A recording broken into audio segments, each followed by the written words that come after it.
तो स्टूडेंट्स, मैं आलोक Tiwari law education channel से आज हम लोग कॉन्स्टिट्यूशन ऑफ इंडिया पार्ट 1 जो कि first semester 3 year LLB course के लिए है उसको हम आगे बढ़ा रहे हैं। और आज हम पढ़ेंगे कि काइंड्स ऑफ कॉन्स्टिट्यूशन क्या होते हैं, क्योंकि फेडरल स्ट्रक्चर जो कि हमारा सब्जेक्ट जो सिलेबस का एक टॉपिक है, उस फेडरल स्ट्रक्चर को अंडरस्टैंड करने के लिए हमें ज़रूरी है कि हम जानें कि how many kinds of constitution are there. Let us start with सबसे पहला कॉन्स्टिट्यूशन जो है काइंड ऑफ कॉन्स्टिट्यूशन में रिटन और अनरिटन का डिफरेंस आता है। कुछ कॉन्स्टिट्यूशन रिटन फॉर्म में होते हैं और कुछ कॉन्स्टिट्यूशंस अनरिटन फॉर्म में होते हैं। जैसे कि USA का और इंडिया का कॉन्स्टिट्यूशन है वो रिटन फॉर्म में है। अनरिटन फॉर्म में जो कॉन्स्टिट्यूशन होते हैं, एक्चुअल तो प्रैक्टिकली ये पॉसिबल नहीं है कि टोटल अनरिटन फॉर्म में कॉन्स्टिट्यूशन हो, लेकिन उसमें लार्जर पार्ट जो है वो अनरिटन होता है, जो कि डेवलप किया जाता है with the passage of time. जैसे कि जो UK का कॉन्स्टिट्यूशन है उसमें पार्शली स्टैट्यूटरी है, पार्शली कॉमन लॉ है एंड पार्शली कन्वेंशनल है। जैसा हम स्टडी कर चुके हैं कि स्टैट्यूटरी का मतलब है कि जो पार्लियामेंट ने पास किए एक्ट्स उसके थ्रू एक कॉन्स्टिट्यूशन का पार्ट बना। दूसरा कॉमन लॉ के अंदर वो प्रेसिडेंट्स यानी कि वो डिसीजंस जो कि दूसरी कोर्ट्स ने जजेस ने पहले दिए हैं उन मैटर्स के अंदर, उनकी हेल्प ली जाती है। फ्यूचर में अगर उसी नेचर का कोई केस आता है, इस नेचर का डिस्प्यूट या कोई कन्फ्लिक्ट आता है, उसको रिजॉल्व करने के लिए। और इसी तरह से जो यूसेस होते हैं, जो आपके ट्रेडिशंस होते हैं, ये सारे भी उसी पर्टिकुलर आस्पेक्ट को कॉमन लॉ के अंदर कवर किए जाते हैं। तो एक वो तरीका हो गया वहाँ पे लॉ बनाने का। और तीसरा होता है कन्वेंशनल, यानी कि जो प्रोसीजिंग कुछ ऐसी प्रोसीडिंग पार्लियामेंट वगैरह में होती हैं जो कि over a period of time चलती चली आ रही हैं। कभी किसी ने ना तो उस पर कोई लॉ बनाया, ना कभी कोई रिटन फॉर्म में है, लेकिन उसे एज इट इज़ एक्सेप्ट कर लिया गया है पास्ट जनरेशन्स ने। तो यहाँ पर उस पर कोई ऑब्जेक्शन नहीं होता है किसी भी तरह का। उसे कन्वेंशन कहते हैं कि वो एक ऐसा है कि कन्वेंशनली लोगों ने उसे अडॉप्ट कर लिया है। तो इस तरह से कह सकते हैं कि अनरिटन और रिटन कॉन्स्टिट्यूशन का क्या पोजीशन होती है। देन आता है rigid and flexible constitution. Rigid and flexible constitution से मतलब है कि इसके जो मेन जो डिफरेंस ऑफ पॉइंट होता है वो ये होता है कि जो रिजिड कॉन्स्टिट्यूशन होता है उसमें अमेंडमेंट करने के लिए आपको एक लेट डाउन प्रोसीजर अडॉप्ट करना पड़ता है, जो प्रोसीजर लंबा हो सकता है। और जो फ्लेक्सिबल कॉन्स्टिट्यूशन होता है उसमें एक बिल्कुल सिंपल जो पार्लियामेंट्री लेजिस्लेटिव प्रोसीडिंग होती है उसके थ्रू भी उसे किया जा सकता है। तो हम क्या कहते हैं कि फॉर अमेंडमेंट और a special procedure is required to be adopted in rigid constitution, and it can be amended or revised by the ordinary legislative process in the flexible constitution. So we can say that here this rigidity is only due to the fact that if amendment is required in the constitution, then certain laid down procedure is to be adopted. But in the flexible constitution it is not the case. With the very simple ordinary legislative process it can be done. In USA, they have rigid constitution. In UK, they have flexible constitution. So, इसमें क्या फ़ायदा होता है? Here rights of people are more secured, because जब आप amendment नहीं कर सकते हैं कॉन्स्टिट्यूशन में ईजिली, तो वहाँ पर राइट्स ऑफ पीपल चाहे 200 साल भी हो जाएंगे तो 200 साल पहले जो उसके राइट्स थे 200 साल बाद भी वही राइट्स उसके साथ बने रहेंगे, क्योंकि आप अमेंडमेंट्स ईजिली कर नहीं सकते हैं। जैसे इंडियन कॉन्स्टिट्यूशन को भी अगर हम यहाँ लेते हैं तो इसको कि हम बाद में डिटेल में डिस्कस करेंगे। अभी फ़िलहाल इस पॉइंट को समझने के लिए कि अगर कोई अमेंडमेंट करना है तो उसके लिए लेट डाउन प्रोसीजर है। पहले वहाँ पर कोई एक बिल लाया जाएगा और उसके पहले जनता का ओपिनियन लिया जाता है, कई बार बहुत से मैटर्स के अंदर, ताकि जनता क्या चाहती है उस पर्टिकुलर मैटर को लेके। उसके बाद जैसे आर्टिकल 370 को हटाया गया तो उसके पहले लेट डाउन प्रोसीजर को पूरा फॉलो किया गया, यानी कि पहले वो बिल की शेप में आएगा, उसको लोकसभा में डिस्कस किया जाएगा, राज्यसभा में डिस्कस किया जाएगा, ज़रूरत पड़ेगी तो उसमें कुछ अमेंडमेंट करके सिलेक्ट कमेटी या कोई कमेटी की जो फॉर्मेशन कर दी जाती है पार्लियामेंट्री कमेटी, उसके बाद भेजा जाएगा रिव्यू करने के लिए। उसके बाद फिर दोबारा से लोकसभा में आएगा, फिर डिस्कशंस होंगे, फिर वहाँ पर वोटिंग होगी, राज्यसभा में जाएगा, डिस्कशंस होंगे, फिर वोटिंग होगी। और जब एक पार्टी के पास पावर है लेकिन उस पर मेजॉरिटी नहीं है दोनों में 3/4 की, जो 3/4 वोटिंग की ज़रूरत पड़ेगी आपको अमेंडमेंट करने के लिए कॉन्स्टिट्यूशन में, उसको लिए फिर फर्दर ज्वाइंट सिटिंग भी की जा सकती है लोकसभा राज्यसभा की in order to achieve that particular number. अगर कोई अमेंडमेंट हो भी गया है और उसे प्रेसिडेंट के थ्रू उसे इम्प्लीमेंट भी कर दिया गया है तो फिर जुडिशियल रिव्यू है उसका। जुडिशियल में जाके देखा जाएगा कि ये अमेंडमेंट जो है ये किसी भी तरह कॉन्स्टिट्यूशन के बेसिक स्ट्रक्चर को तो हर्ट नहीं कर रहा है। इसका मतलब there is a rigid process by which and any amendment can be done. So the point is that rigid constitution is differentiated from the flexible constitution over this particular point only, that in rigid constitution any amendment to the constitution requires a very detailed laid down procedure, but in case of flexible constitution with the ordinary legislative process it can be done। और इसके आपने देख लिया कि इसमें फ़ायदे क्या क्या बताए गए हैं, और इसमें फ़ायदा सबसे बड़ा ये है कि जो राइट्स ऑफ पीपल हैं are more secured. Secondly it provides certainty and stability to the country. जब राइट्स ऑफ पीपल सिक्योर्ड होंगे, उनमें अनरेस्ट नहीं होगा, तो कंट्री ज़्यादा सर्टेन रहेगी और स्टेबिलिटी की तरफ बढ़ेगी, हमेशा स्टेबल रहेगी वो। And secondly it can not be change according to the needs. लेकिन इसका जो एक नेगेटिव पॉइंट है वो ये है कि अगर इमरजेंट सिचुएशन है, कोई इमरजेंसी सिचुएशन है, उस कंडीशन में इस लॉ को चेंज करना भी आसान नहीं होगा, अमेंडमेंट करना भी आसान नहीं होगा। अब जो फ्लेक्सिबल कॉन्स्टिट्यूशन है उसका फ़ायदा क्या है? Its positive point is that it can be changed according to need easily. अगर कोई इमरजेंट सिचुएशन है, इमरजेंसी सिचुएशन है, उसमें आप उसको चेंज कर सकते हो, वॉर की सिचुएशन आप उसको चेंज कर सकते। तो अब ये इस तरह से हमने रिजिड एंड फ्लेक्सिबल कॉन्स्टिट्यूशन को पढ़ा। अब हम आते हैं federal and unitary constitution. Federal and unitary constitution का मतलब फेडरल जो है वो डुअल पॉलिटी है, यानी कि वहाँ पर दो लेवल पर गवर्नमेंट काम करती हैं और दोनों का अपना एरिया ऑफ स्फीयर अलग अलग है। एक सेंट्रल गवर्नमेंट है, एक स्टेट गवर्नमेंट है। जो स्टेट गवर्नमेंट है वो सेंटर पर उसका सबॉर्डिनेट नहीं है, वो वहाँ पर उसका अपना एरिया ऑफ इन्फ्लुएंस है, उसमें वो काम करेगी और उसका कोई इंटरफेरेंस नहीं होगा सेंटर से टू अ लार्जर एक्सटेंट। तो फेडरल में हम कहते हैं कि federal constitution establishes a system of double government, central government and state government. जैसे हमारे देश में सेंट्रल गवर्नमेंट भी है, स्टेट गवर्नमेंट भी है। मेन इसका जो एग्जाम्पल है वो यूएसए लिया जाता है, वहाँ पर कहते हैं कि फेडरल कॉन्स्टिट्यूशन फॉलो होता है। There is a distribution of power between central and state. एक लेट डाउन डिस्ट्रीब्यूशन है पावर्स का, ये काम सेंटर कर सकती है, ये काम स्टेट कर सकती है। सेंट्रल और स्टेट की पावर्स से जो बात आती है, इस बात समझने की है, जो फाइनेंस है कंट्री का, या जो डिफेंस है कंट्री का, या जो फॉरेन पॉलिसी है कंट्री की, वो डेफिनेटली सेंटर के पास रहती है, ताकि पूरे जितने भी कॉन्स्टिट्यूएंट्स हैं वो डिफरेंट तरह से काम ना करें। लेकिन एक फाइनेंस वो भी होता है जो कि स्टेट अपने कंट्रोल में रखता है। तो हम कह सकते हैं यहाँ पर कि डिफेंस का पार्ट और फॉरेन पॉलिसी का वो यहाँ पर लार्जली सेंटर के पास होता है। तो डिस्ट्रीब्यूशन ऑफ पावर इस तरह से की जाती है। बाकी जो दूसरे स्फीयर्स हैं, चाहे एग्रीकल्चर है, चाहे एजुकेशन है, चाहे हेल्थ है, चाहे इंफ्रास्ट्रक्चर कंस्ट्रक्शन है, तो इन जगह पे हम कह सकते हैं कि दोनों के पास में पावर्स हो सकती हैं, मिली जुली पावर हो सकती हैं, और अपने रीजन के अंदर एक पर्टिकुलर स्टेट पूरी तरह से ओमनीपोटेंट हो सकती है और वो कह सकते हैं कि अनडिस्प्यूटेड अथॉरिटी होती है उस पर्टिकुलर रीजन में लॉज बनाने के लिए। तो ये सब लेट डाउन रहता है कॉन्स्टिट्यूशन में। Then they are supreme in sphere allotted to them, यानी जिस स्फीयर को उसमें अलॉट कर दिया गया है, स्टेट को या यूनियन को, वो वहाँ पे सुप्रीम है, उसमें कोई इंटरफेरेंस नहीं कर सकते एक दूसरे के। Then they are independent and not subordinate to one another, as already discuss. Then rigid process of amendment is an essential feature of FC. इसमें रिजिड प्रोसेस होगा अमेंडमेंट का, that mean constitution can not be amended by some ordinary legislative process, that a laid down procedure has to be followed, detailed laid down procedure has to be followed. Then it should be written, it is very essential element. If it is not in written form, then how the disputes can be resolved between center and state?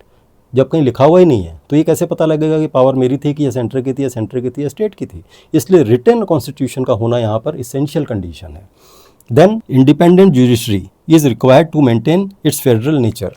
किसी भी federal constitution का, federal government का, अगर उसके nature को maintain रखना है तो वहाँ बहुत ज़रूरी है कि जुडिशरी इंडिपेंडेंट हो, क्योंकि in case of any dispute between centre and the union, it is judiciary who will decide. If it is not independent, then definitely it will be biased and its role will be of a paper stamp only. So we can say that it is an essential element that judiciary should be independent in a federal system. I am not saying that in unitary system it should not be independent, but it is more likely that it can create a lot of problem in a federal system. It may not work even if the judiciary is not independent. Then supremacy of constitution is an essential feature for a federal government, because there is a constitution in any country. So in case of federal government, this supremacy of constitution is omnipotent. It is more necessary element, because constitution is actually providing powers to center, even to center and to the states. So that particular constitution of a country is essentially required to be supreme. Then dual citizenship. In case of federal constitution, federal governments generally has dual citizenship. The one of the union, that means USA, one citizenship is of the USA and another is of the state. Say someone is living in California, then he may take the citizenship of California. So he would have two citizenship, one of that of California and another of the state of the center. And federal means one national government and other is state government. So federal government is national government, federal structure में, और another is state. अब इसके बाद में हम देखते हैं unitary में. यूनिटरी सिस्टम ऑफ गवर्नमेंट जो होता है, the whole power of government is conferred upon the single central organ. यानी सेंट्रल गवर्नमेंट के पास में सारी पावर्स समाहित होती हैं. All the powers are interested in central government. So in this case we can say that unitary constitution, there is no dispute, because center is omnipotent. Whatever powers state is drawing, that is drawing as per the power delegated by central government to the state government. जितनी power state government को central government देगा, उसी power को वहाँ पर enjoy कर सकता है, और कोई भी डिस्प्यूट का यहाँ पर एरिया नहीं है. यानी in this kind of constitution all powers of government are given to the center and the local government enjoy the powers of delegated to them by the center. Then here regional government are totally subordinate to the center. यहाँ पर regional government subordinate होगी center की, जबकि जो पहला system जो federal है उसमें कोई भी गवर्नमेंट एक दूसरे की सबॉर्डिनेट नहीं है. ना तो स्टेट सेंटर की कोई सबॉर्डिनेट है, ना सेंटर स्टेट की. लेकिन यहाँ पर स्टेट सबॉर्डिनेट रहेगी सेंट्रल गवर्नमेंट, और यूके इसका एक एग्जांपल है. तो एक तरह से हमने यहाँ पर देखा कि फेडरल सिस्टम या unitary system of government world में एग्जिस्ट करती हैं. अब हमें एक्चुअल में अपने को स्टडी करना है कि हमारा किस तरह का शेप है. इसके लिए जानना जरूरी था पहले कि किस किस तरह के कॉन्स्टिट्यूशंस हो सकते. अब फेडरल सिस्टम के भी कुछ मेरिट्स डीमेरिट्स हैं, और यूनिटरी सिस्टम के भी कुछ मेरिट्स डीमेरिट्स हैं. सबसे पहले हम देखते हैं कि यूनिटरी गवर्नमेंट की मेरिट्स और डीमेरिट्स क्या हैं. Number 1, a strong central government is more useful in times of war और एमरजेंसीज. वॉर और एमरजेंसी में ज़्यादा स्ट्रॉन्ग एक सेंट्रल गवर्नमेंट है, बहुत यूज़फुल रहती है, क्योंकि कोई भी अमेंडमेंट करना है तो आसान होता है. वहाँ पर कोई भी एक्शन लेना है, कोई भी डिसीजन लेना है, तो there are not so many stakeholders and the whole sole responsibility is of the central government to take action और decision. Then there is no conflict of authority when central government is omnipotent. Central government is सर्वशक्तिमान है, supreme है, तो सबने उससे ही power draw करनी है. तो कोई इस तरह का कन्फ्यूज़न नहीं है कि स्टेट कहे कि साहब मुझे ये पावर जो थी कहीं लिखी हुई दी गई है और मेरे को आप इससे विड्रॉ कर रहे हो. तो जो भी पावर है वो सेंट्रल गवर्नमेंट ही देगी उसे, यानी उसकी मर्जी पर ही सेंट्रल गवर्नमेंट काम कर रही होगी. Then no confusion regarding responsibility of work to be performed and no duplication of work. क्योंकि सेंट्रल गवर्नमेंट को ही सारे काम करने हैं, तो वहाँ पर किसी तरह का डिस्प्यूट इस बात को लेकर नहीं है कि this was the duty of central government और this was duty of state government. Whether any problem pertains to education, to infrastructure, और टू द हेल्थ, और टू एग्रीकल्चर, और to the land reforms. So whatever problems are there, that is of the centre only. He has to take the action and decisions. Then as it is more flexible, therefore it can be changed according to need of society in emergency situation. That is already studied. What are the demerits? Demerit क्या? There is a danger that central authority removed from the people will determine policies and regulate matters that are of concern only to a particular locality. यानी कि जब central government बैठी है वो कुछ एरियो से काफ़ी रिमोट होगी, काफ़ी दूरी पर बैठी है, तो अगर जब भी कभी वो कोई पॉलिसी डिसीजन लेगी या कोई पॉलिसी बनाएगी तो इसलिए हार्डली पॉसिबल है, इस बात का डेंजर है कि वो सिर्फ कुछ लोकेलिटीज़ को ही सूट कर रही होगी, पूरी एंटायर कंट्री के बारे में वो नहीं रिप्रेजेंट कर रहा होगा, क्योंकि सेंट्रल जो है वो काफ़ी रिमोट है लोगों से, लोगों की प्रॉब्लम से. एक इसके अंदर ये प्रॉब्लम रहती है यूनिटरी सिस्टम में. Then it will delay the decisions and decisions are often made in ignorance of local conditions. Delayed decision होंगे, कहीं पर मान लीजिए पानी की प्रॉब्लम है, कहीं पर बाढ़ की सिचुएशन आ रही है, कहीं पर कुछ सूखा पड़ गया है, कहीं पर आग लग गई है जंगलों में. वो इस तरह की सिचुएशन के लिए कई बार होगा डिसीजंस डिले होंगे, वहाँ तक पहुँचने में टाइम लगेगा. तो ऐसी सिचुएशन के अंदर हम कहते हैं यूनिटरी सिस्टम की ये एक नेगेटिव एस्पेक्ट है कि डिसीजंस जो होंगे उसमें डिले होगा, और जो डिसीजंस होंगे वो इग्नोरेंस ऑफ लोकल प्रॉब्लम्स से हो सकता है, कारण से ठीक तरह का डिसीजन ना उनको मिल पाए. And are administered by officials who know little about local needs and decisions. वही बात है कि दूर हैं तो उनको हो सकता है उसका आइडिया ना हो कि वहाँ पर किस तरह की प्रॉब्लम्स हो सकती हैं या फिर वो चीज़ें उन तक पहुँच ना पा रही हों। तो एक ये कह सकते हैं कि यूनिफॉर्मली रूल्स जो बनेंगे वो कुछ एरियाज़ के लिए हो सकता है कि नेगेटिव हो या फिर उनसे उस एरियाज़ को कोई फ़ायदा नहीं हो रहा हो। It develops centralize bureaucracy, definitely centralize bureaucracy होगी। जैसे सेंट्रल गवर्नमेंट की ब्यूरोक्रेसी होती है, आप देखिए हमारे यहाँ जो आईएएस आईपीएस हैं वो सेंट्रल गवर्नमेंट को रिप्रेजेंट करते हैं। अब पीसीएस जो स्टेट गवर्नमेंट का, अगर स्टेट ना हो, स्टेट गवर्नमेंट के पीसीएस ना हो, तो आईएएस और आईपीएस जो हैं वो तो लार्जर एरिया को रिप्रेजेंट करेंगे और उसी प्रॉब्लम्स को उस तरह सेंटर को बताएंगे। तो इसलिए लोकल लेवल पर अगर कोई रिप्रेजेंटेशन नहीं है, कोई ऑफिसर नहीं है, तो वहाँ की प्रॉब्लम्स को समझने में बड़ा टाइम लगेगा। तो सेंट्रलाइज ब्यूरोक्रेसी जो है वहाँ पर डेवलप हो जाएगी यूनिटरी सिस्टम में। Then laws are often made in ignorance of the local condition and needs. जिस तरह से पॉलिसीज़ गलत बन सकती हैं उसी तरह से लॉज भी गलत बन सकते हैं या फिर इनइफेक्टिव। तो अब हमने इसको मेरिट एंड डीमेरिट कर लिया है। अब इसके बाद में नेक्स्ट जो हम लेते हैं वो merit and demerit of federal constitution. उसके बाद हम स्टार्ट करेंगे अपना फेडरल स्ट्रक्चर या फिर फॉर्म ऑफ गवर्नमेंट इंडिया में है। तो स्टूडेंट्स, अब हम लोग मेरिट और डीमेरिट फेडरल सिस्टम या फेडरल कॉन्स्टिट्यूशन के यहाँ पर अब स्टडी कर रहे हैं। मेरिट्स जब मैं डिस्कस करूँगा कॉन्स्टिट्यूशन की, तो उसमें सबसे एसेंशियल पार्ट ये रहता है कि फेडरल सिस्टम में आपको मालूम है रीजनल और सेंटर दो स्टेज ऑफ गवर्नेंस हैं, दो डिफरेंट कैटेगरीज ऑफ गवर्नेंस हैं। तो यहाँ पर जो सबसे पहले मेरिट है इसका वो ये है कि regional and local interest are better protected in federal constitution. कि जो रीजनल इंटरेस्ट हैं या फिर जो लोकल इंटरेस्ट हैं, चूँकि रीजनल लेवल पर भी गवर्नेंस है, इंडिपेंडेंट गवर्नेंस है, तो वो वेल प्रोटेक्टेड रहते हैं। दूसरा है subjects of local interest are interested to the regional government. ये हमें मालूम है कि जो लोकल इंटरेस्ट के सब्जेक्ट्स होंगे वो इंटरेस्ट होंगे, वो एरिया ऑफ स्फीयर में आएंगे रीजनल गवर्नमेंट के या स्टेट गवर्नमेंट के। And subjects of national importance जो होंगे वो सेंट्रल गवर्नमेंट के इंटरेस्ट में आएंगे। अब यहाँ पर आता है कि लोकल लेवल पे क्या इंटरेस्ट रहता है, कौन कौन से एरिया हैं। अब देखिए एजुकेशन है, या आपके प्रॉपर्टी या लैंड रिफॉर्म है, प्रॉपर्टी या लैंड रिफॉर्म है, या एग्रीकल्चर से रिलेटेड जो इश्यूज़ हैं। इसी तरह हेल्थ से रिलेटेड इश्यूज़, हालांकि ये सेंटर में भी रह सकते हैं, लेकिन ये इश्यूज़ ऐसे हैं जो कि लोकल लेवल पर ज़्यादा एड्रेस किए जाते हैं। या फिर हम कहते हैं म्यूनिसिपैलिटी के जो इश्यूज़ होते हैं, जो म्यूनिसिपैलिटी के रिलेटेड इश्यूज़ होते हैं, वाटर के, पानी के, बिजली के, ये जो इश्यूज़ होते हैं ये लोकल लेवल पर आते हैं। और हमारे सेंट्रल लेवल पे कौन से इश्यूज़ हो सकते हैं? सेंट्रल लेवल के ऊपर जो इश्यूज़ हैं वो लार्जली डिफेंस या फॉरेन रिलेशन,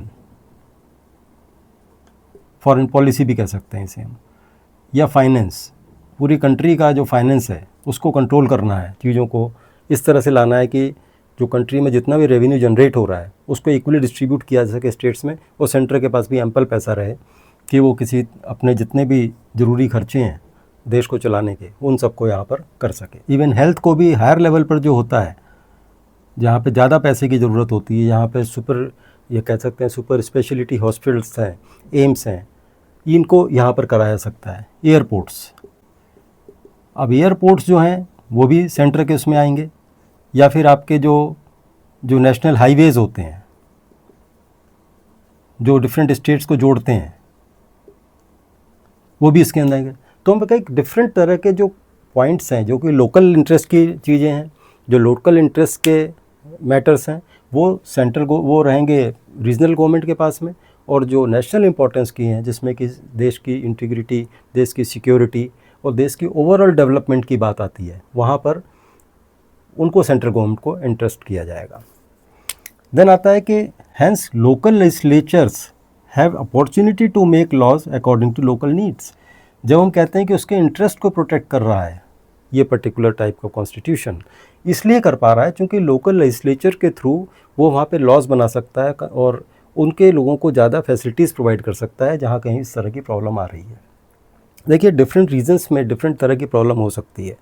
कोई स्टेट सी के किनारे है, सी शोर पर है, तो उससे सी शोर से रिलेटेड या वहाँ के जो तूफ़ान हरक्यूलिस वगैरह आते हैं उन सबको कंट्रोल करने के लिए वहाँ की गवर्नमेंट ज़्यादा वेल इक्विप्ड होती है, चूँकि उसकी इन्फॉर्मेशन नॉलेज ज़्यादा होती है। जो लैंड के एरियाज़ हैं उनकी अपनी प्रॉब्लम्स हैं, और जो माउंटेनियस रीजन में जो स्टेट्स हैं उनकी अपनी प्रॉब्लम्स हैं। तो डिफरेंट लोकल रीजनल प्रॉब्लम उनकी लोकल कंडीशंस के कारण से भी डिफरेंट हो सकती है। तो ये समझने की बात है कि यहाँ पर उस चीज़ का एडवांटेज मिलता है। तो टेंड टू डेवलप डिसेंट्रलाइज्ड, जैसे कि यूनिटरी सिस्टम में सेंट्रलाइजेशन ऑफ पावर हो जाती है, यहाँ पे डिसेंट्रलाइज हो जाती है। कुछ पावर सेंटर के पास, कुछ स्टेट के पास है, और वो उन पावर्स को फ्री होकर यूज़ कर सकता है। Then it provides for the division of power between the central and regional government, क्योंकि डिसेंट्रलाइजेशन का मतलब ही यही है कि जो डिवीज़न ऑफ पावर है सेंटर और स्टेट के बीच में। Therefore it is more democratic, जहाँ पर रीजनल लेवल पर जो गवर्नमेंट्स हैं उनको काम करने की आज़ादी है as far as their area of influence is concern. तो वहाँ पे डेमोक्रेटिक सेटअप की कहते हैं कि ज़्यादा वो फेवर कर रहा है। तो हम कहेंगे federal constitution is more democratic as compare to unitary constitution, कि वहाँ पर स्टेट गवर्नमेंट को पावर्स डेलीगेट करता है सेंटर, उन्हीं पावर्स को एंजॉय कर सकता है। अब यहाँ पे डीमेरिट्स भी हैं, जैसे मेरिट्स होती हैं डीमेरिट्स भी होती हैं। ये establishes a weak government. Weak government कहाँ पर? सेंटर के लेवल पे।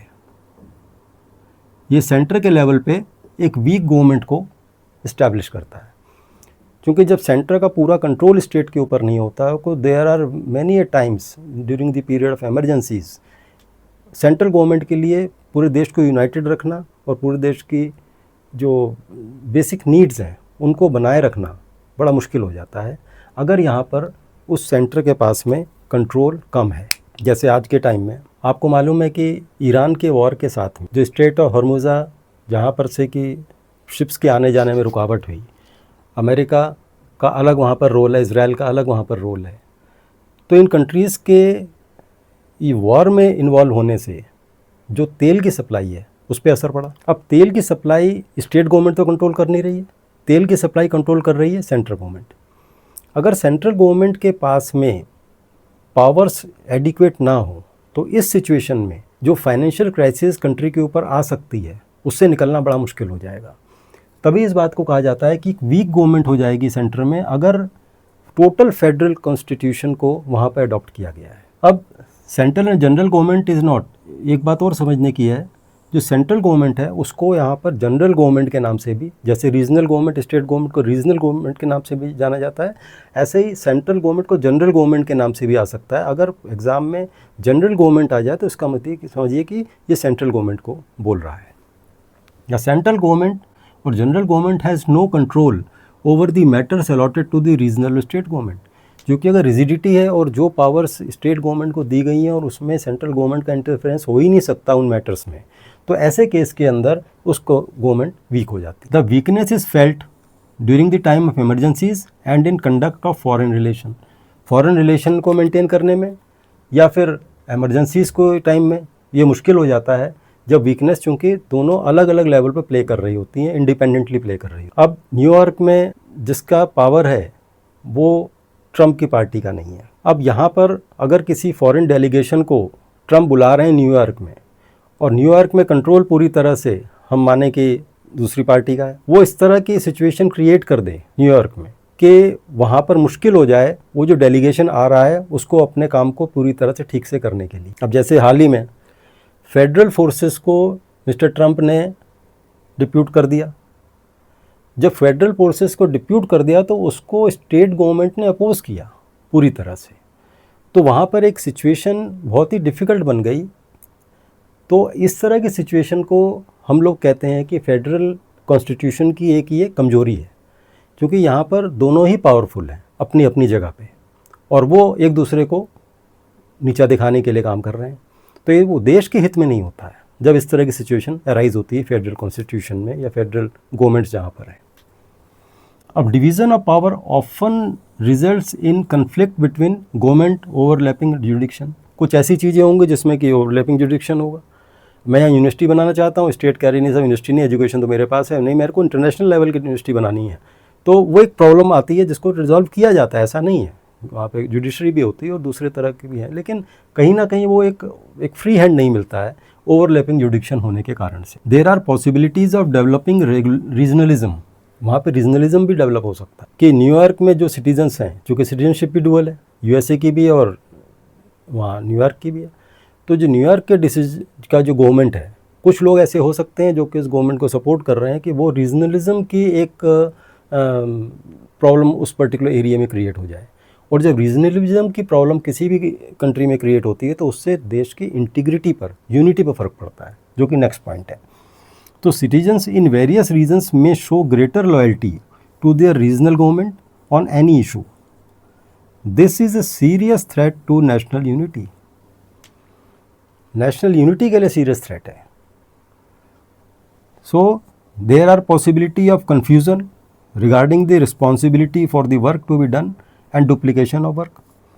चूँकि यहाँ पर दोनों के पास रिस्पॉन्सिबिलिटी, मान लीजिए एजुकेशन को डेवलप करने की, हेल्थ सेक्टर को डेवलप करने की, तो कुछ जगहों पर ऐसा भी हो सकता है कि डुप्लीकेशन ऑफ वर्क हो जाए। वहाँ पे उतनी ज़रूरत नहीं थी फैसिलिटी की, लेकिन दोनों ने फैसिलिटी प्रोवाइड कर दी, जिसके कारण से कि डुप्लीकेशन हो गया।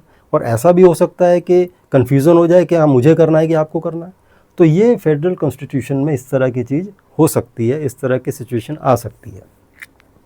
अब डुप्लीकेशन ऑफ वर्क होने से क्या होगा, जो एडमिनिस्ट्रेटिव एक्सपेंसेस हैं वो बढ़ जाएंगे, क्योंकि दोनों ही लोग उस पर एक्सपेंस कर रहे हैं। तो ऐसे में अगर दोनों के बीच में कोऑर्डिनेशन नहीं है प्रॉपर, तो यहाँ पर चांसेस हैं कि वेस्टफुल एक्सपेंडिचर भी हो जाए। देन आता है federal constitution is rigid and can not be amended easily, hence can not be changed according to needs of the society. Needs society के हिसाब से चेंज नहीं कर सकते हैं उसको। तो ऐसी सिचुएशन के अंदर रिजिडिटी ज़्यादा है, तो एक ये नेगेटिव पॉइंट फेडरल कॉन्स्टिट्यूशन को जाता है। Then the double system of government is often found the cause of delay in execution of plans and projects. जो डबल सिस्टम है, जैसे for example forest state government के कंट्रोल में आता है, सेंटर एक नेशनल हाईवे बना रही है, जिसमें बीच में कुछ एरिया ऐसा आता है जहाँ से फॉरेस्ट से लैंड को एक्वायर करना है। अब यहाँ पर चूँकि स्टेट के कंट्रोल में है, तो स्टेट गवर्नमेंट अगर सेंटर की पॉलिसीज़ के अगेंस्ट है या अदर पार्टी वहाँ रूल कर रही है, तो वो ऐसा करेगी कि उसमें इंटरेस्ट नहीं लेगी, डिसइंटरेस्ट रखेगी, और वहाँ पर वो डिसीजन नहीं हो पाएगा। डिसीजन चूँकि फॉरेस्ट लैंड से निकलना है, तो फॉरेस्ट चूँकि सेंटर स्टेट के पास आता है, उसी को डिसीजन देना है, अप्रूवल देनी है। तो ऐसी सिचुएशन के अंदर जो वर्क होना है, जो प्लान एग्जीक्यूट होना है, वो डिले हो जाता है अननेसेसरली। और डिले होने का मतलब है कि उसकी जो कॉस्ट है वो एक्सपोनेंशियली बढ़ती है, और ऐसा बहुत से प्रोजेक्ट्स में देखा गया है। इसका मतलब ये है कि जो फेडरल सिस्टम है, जहाँ फेडरल कॉन्स्टिट्यूशन के तहत सरकारें बनी हुई हैं, उसकी मेरिट्स भी हैं और डीमेरिट्स भी हैं। अब हम आते हैं कि हमारी कंट्री में जो गवर्नमेंट है, वो गवर्नमेंट किस तरह की है, क्या यूनिटरी है, क्या फेडरल है, या इसी इट इज़ क्वासी फेडरल और इसे क्वासी यूनिटरी, या कुछ और है। तो इसको हम नेक्स्ट क्लास में डिस्कस करेंगे। Thank you.